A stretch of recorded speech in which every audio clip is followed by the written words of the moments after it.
How about increasing collateral?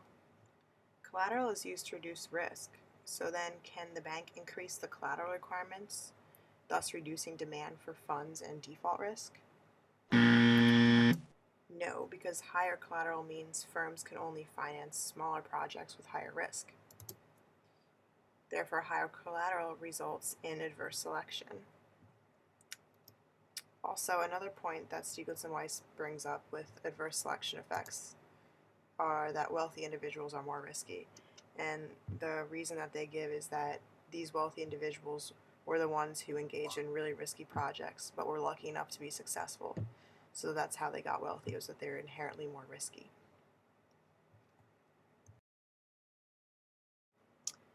And finally, we get to the impact that credit rationing has on microfinance. Feel free to disagree with my points, because a lot of this is my own interpretation, so it can be left up for discussion. But I think that microfinance groups are a lot like pools of borrowers. One of the criticisms of this paper, the Stieglitz and Weiss paper, is that it's a single period analysis, and group lending exists in a multi-period context where microfinance institutions can reward good borrowers with lower interest rates, and this would induce borrowers to undergo less risky projects. As successive rounds occur, pools can separate themselves into risky or non-risky groups, and like groups would stay together.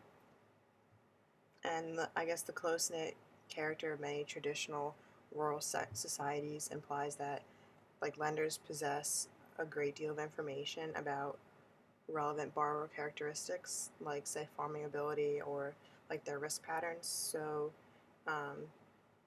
they would know who is a good risk and who is a bad risk, and they would not want to be in a group with a bad risk. So there is excess demand for financial products, which would mean that there is reduced supply. I mean, maybe that's just because it was not profitable for a bank to worry about a $100 savings account when it could be worrying about, like a $100,000 savings account somewhere else. Also, legal enforcement is limited. So here's where the voluntary default comes in. Loan contracts in the informal sector are rarely recorded and enforced by formal legal institutions. So repayments may be induced partially via the informal enforcement mechanisms based on social sanctions like coercion or threats of violence. In a large part, however, the compliance is ensured by the threat of reduction or elimination of the access to this credit in the future. So people are afraid if they don't pay back, they're just not going to get a loan, and they need this loan to survive. Okay. Microfinance interest rates are naturally high, very high percentages. So I feel shouldn't that induce borrowers to undergo risky projects in order to make a profit off of the loan? I mean, that's again moral hazard, and that's where the groups will come into play and try and limit that risk.